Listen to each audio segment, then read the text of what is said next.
So today I am answering your macaron questions, but the ones that were left on this video. So if you haven't already, watch this video and it will take you step by step through how to make macarons. So if you've left a question on that video and I haven't answered it, I'm going to try to answer some of those now. All right, first question. Can you give me small recipe to try it firstly, please? Yeah. So I'm going to put a link in the description to smaller recipes. I get this question all the time, and you can half this recipe, and a lot of people in the Facebook group cut it into thirds, and I've even seen some people do fourths, but you have to be careful with your mixer and make sure it gets the bottom, and there's enough egg whites in there to actually reach the whisk attachment. Okay? So I'm going to link to a smaller recipe that you can try. If you are going to do a smaller recipe that's much smaller, watch it with the meringue. So go to this video if you've never made the meringue before, and then go to this video to learn more about the macaronage process, because you might need to whip it a little less than the times I'm giving in this video. Same with the folding. The folding's not likely that you'll have to fold less, but it just depends how small you're making the recipe. But just be aware of that when you're halving it or quartering it, that you might need to whip the meringue a little less and macaronage fewer times. Thank you for your video. Have you ever blitzed the almond meal with the sugar powder? So I used to combine the almond flour and the powdered sugar together before I started in the food processor a couple times, and then I would sift it 3 times, but that was when I was using a coarser ground almond flour. But now that I'm using Kirkland, the Costco brand almond flour, or Blue Diamond or anything like that, you probably don't have to put it in the food processor. So to answer your question, I have, but I don't now. That depends on your almond flour. Okay, Charlene Lingsengan, says, thank you, can't wait to try. How early in advance can you bake, cool, and freeze before filling and maturing? So I talk about that in more detail in this video, but I like to, if you're gonna freeze them, you've got a while. I mean, you could do a couple weeks, a month, if it's just the shells, then fill them, then put them in the fridge and let them mature for 24 hours. And if you don't know what maturing is, go to this video. If you're learning something from this video and you want to see more like it, hit the subscribe button below and the bell next to it, and it will notify you whenever I come out with a new video. Okay, Mary says, hi Michelle, I follow every updates from your page. I've been following Swiss method recipe, which is a no rest. Have you tried a no rest for your recipe? Yes, and it does not work for me in Ohio in my oven to not rest. So it doesn't work here, but I've seen a lot of people in the Facebook group go there that have successfully made the recipe I use with no rest. If you don't know what that means, after you make the macarons and you pipe them out, you have to let them dry for anywhere from 20 minutes to an hour and a half, and then you bake them. So there are some recipes where you don't have to do that resting stage at all, the drying stage. You don't have to do that for some recipes and in some areas. But here in Ohio, with the recipe I use in this video, I have to rest. But like I was saying, go to the Facebook group and either search no rest or make a post and ask. And there might be some adjustments you can do to make the recipe I use a no rest recipe. Mary Lou Reed says, short question, does your almond flour have tiny chunks of almonds in it? Thank you for your tips. No.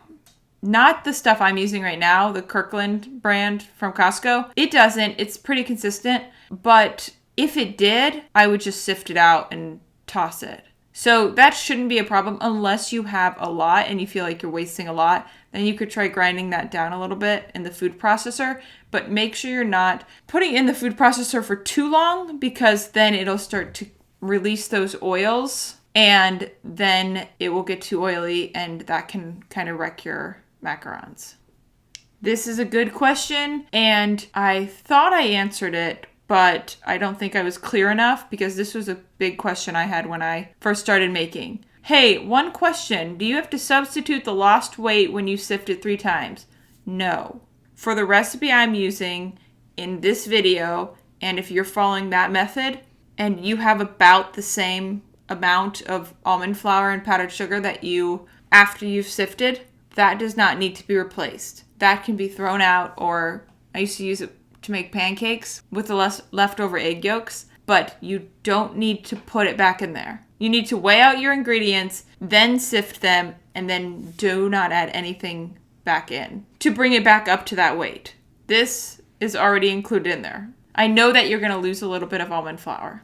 That is okay. You do not need to substitute it back in. Okay, Farida says, I'm going to try your recipe today. However, I'm wondering if we want to add savory filling, how will it work with the sweet shell? What's your advice on that? So, if you haven't made macarons before, I would not mess with the shells. But if you have, you could kind of experiment with maybe a different recipe and that has lower sugar, but then they might not be as stable and as sturdy. So what I would suggest is just using a savory filling that can work with a sweet shell. Maybe add a little extra salt in the savory filling, or just something that complements it instead of totally trying to erase the sweetness from the shell. You know, maybe like brie and fig, or that kind of style, where you have something that's more savory and then a flavor that is complemented by the sweetness of the shell instead of trying to get rid of it, because that's hard with macarons. Okay, Teddy says, hi, I tried my first ever batch recently with your recipe cutting in half and they turned out so great. This time I want to make the whole recipe, but I'm wondering whether I'll be running the risk of over-resting the shells that will be baked as last. I hope you can help me out. Okay, Teddy, this question is asked a lot. So this was never a problem for me in the summer and in the winter when I was making full batches in my home kitchen. But if you live in a very dry climate, you can try taking another pan and putting it on top so it kind of stops the airflow around the macarons that are drying, so they won't dry as quick as they would if they were out in the open. So that is something you can do, or you can put an oscillating fan on your first ones and not on your other ones, so the first ones are drying faster. But I would just try doing nothing at first if you don't live in a really dry climate and see if that works out. Ray09 says, hi there. You mentioned it's pretty humid there. It's humid where I live too. Does it ever affect your results, and what adjustments do you make when it's humid? Drop your house temp, dehumidifier? Thank you. So I don't. I keep it, the same temperature here all year, kind of. But if it is very humid, we've got some Florida people that say, turn your temperature down and get a dehumidifier.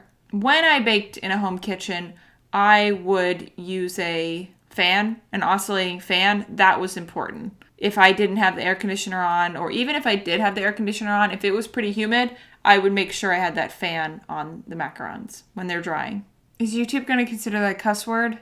Because they don't know that it's a name? Just to be safe, Darn KD says, hi, please help me, I'm going mental. So I make Italian method meringue, do macaronage, ribbons, lava, all that stuff. Almost every time some mac come out great, some lopsided, some just explode on the same tray at different places in the oven. My only guess is I'm messing up the macaronage. I use the same recipe and last couple of times all came out incredible.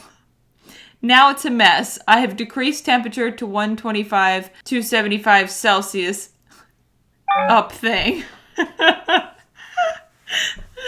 Okay, so it could just be your oven. It also could be maybe not drying. I would try the recipe from this video and try drying a little longer. I wish I could ask you questions and you could answer them right now, because that would be helpful. But make sure you have an oven thermometer. Try this recipe. Try drying a little longer. And it sounds like it might be an oven problem, but I hate that answer because it's hard to fix. And also, the lopsided thing, if you're using a pan with edges that stick up, raised edges, flip the pan over and put your mat or whatever you're using on the other side and then pipe them so you don't have that ridge. Comment, if you're watching this, comment on this video and tell me if you try any of those things. And tell me what kind of oven you're using.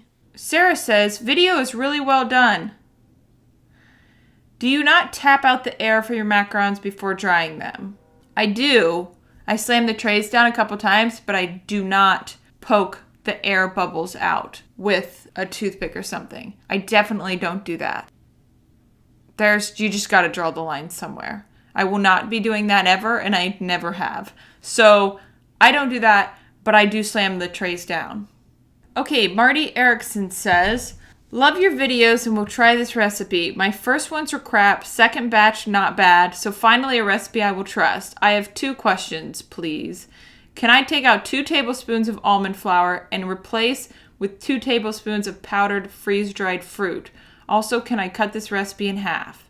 Yes to cutting the recipe in half, Marty. And if it's powdered freeze-dried fruit, first of all, if you're still in the beginning stages of making macarons and you haven't really mastered them yet, I would not be flavoring the shells. I would flavor the fillings. But if you are going to, if it's a flavored freeze-dried fruit, I would not take out almond flour because the freeze-dried fruit isn't really going to add bulk to the shell, so I wouldn't take any almond flour out. I only take out almond flour if it's something of like substance, like cocoa powder or ground fruity pebbles or pistachios or something where it's adding to it. The powdered freeze-dried fruit isn't really going to, but most importantly, I would not add anything to the shells extra when you're first starting. Okay, Dee Dee says, hi Michelle. Hi Dee Dee. I'm having a rough time and have done like 10 batches. I followed your video exactly and my Macs still can't develop feet. I rested them for like 2 hours to get them to pass the dry touch test.